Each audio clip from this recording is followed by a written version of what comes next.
Yellow fever vaccines and anxiety in Paraguay. I have become complacent. Over the last 5 years, I have traveled a lot. In 2021, I spent time in my native South Africa, followed by Mexico. In 2022, I traveled to Turkey, the Netherlands, and Germany.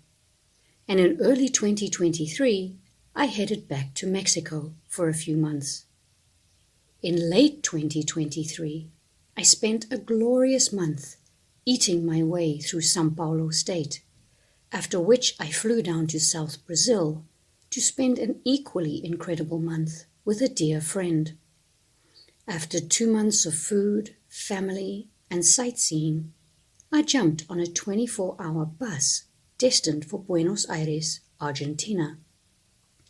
Apart from COVID vaccination certificates and filling in online or paper health questionnaires, crossing borders on my New Zealand passport has been relatively uneventful. The passport is joint listed with 4 others as the 6th best in the world, allowing visa-free travel to 123 countries, an additional 50 countries giving a visa on arrival, and only 25 countries requiring a visa application beforehand. The New Zealand passport comes in one place higher than both Canada and the United States, which joint rank at 7th. I say all of this not to brag. I earned my passport through a long process of applying for residency and an even longer wait to gain citizenship, accompanied by a lot of money. I say it to illustrate how easy it has been for me to jump on a plane, train, or bus and move pretty seamlessly through borders. Because of this, I have become complacent.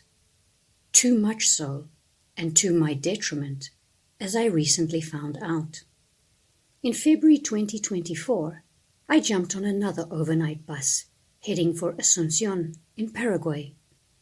This border crossing was a little more challenging than the first, which you can hear all about in my video titled Crossing Borders by Bus in South America, Tales of Border Control. Despite the slight confusion over a passport being presented, as opposed to the South American residency cards that most people carry, I was soon back in my seat, trundling down the road towards my destination. Yes, I still do a quick search on whether I need a visa to visit my destinations, but it is often performed within a month of leaving, as I have become accustomed to the fact that I won't need one. Imagine my surprise when a new spoke found its way into my privileged wheel. As Miley Cyrus yells, it came in like a wrecking ball. The purpose of my visit to Paraguay was to hang out with a Canadian friend who lives on a ranch near the city of Cacupe. A few days after my arrival, a party was held for some new French-Canadian friends, and a wonderful evening of fun and frivolity ensued. That is, until the conversation. We haven't visited Brazil yet because we need a yellow fever vaccine, one uttered in response to hearing about my travel plans. That simple statement jammed a spoke in my well-oiled wheels. It jolted me out of la-la land and caused my insides to twist like an old-fashioned washer. Apparently, certain countries in South America are at risk for yellow fever outbreaks, and a vaccine is needed to cross borders between these countries, one of them being Brazil.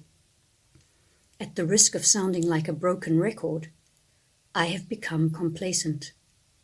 Did I think to check for any vaccines I may need after a world filled with COVID requirements? No.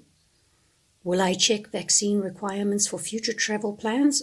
Yes. Over the next 48 hours, my world spiraled into anxiety, with plans B, C, and D being created over and over in my already burdened head. My host asked around, and found out that the yellow fever vaccine was available at the local hospital. I was running out of time. You're not supposed to travel within 10 days of receiving the vaccine, and it was exactly 10 days until I was due to depart for Brazil. Things were not looking good. After asking a few questions in my very broken Spanish, I found out that the vaccine clinic was open every morning between 7 and 11 a.m. As it was after 12, I had no choice but to return early the next morning. I took a deep breath for the first time in 24 hours, but my anxiety soon returned as I realized that would leave me with only 9 days before I was to travel. I had no choice. The next day it would be. Early the following morning, being first in line, I was ushered into the room to state my case. During my time in South America, I impressed myself with my ability to communicate in Spanish. Whilst it's somewhat broken, and I had to constantly ask people to speak slowly so I could understand them, I still managed to book bus tickets online, get a SIM card, get a metro card, order food, give directions, and get through border crossings. All in all, not a bad effort. With my passport in the firm clutches of one nurse as she completed the official vaccination card while reading my details to another seated at a computer, a third swabbed my arm before inserting the small needle. I smiled through the pinch as the tip entered my skin, even making a joke to all three about being a baby. As I held tightly to the freshly filled out card in my right hand and a piece of cotton wool to my shoulder with my left, I thanked all of them again and again as they giggled at my overly grateful goodbyes. I didn't care. They had been kind, and I was leaving with my anxiety in the same trash can as the discarded needle. I could travel freely again. Despite all my efforts and worry, I wasn't asked at the border for my yellow fever vaccination status. I still don't care. I have it, and you only need this vaccine once. It will allow me to travel freely throughout South America without any concerns about being denied entry at a border or falling ill with the virus. I will also continue to repeat to myself, I will not be complacent. I will not be complacent.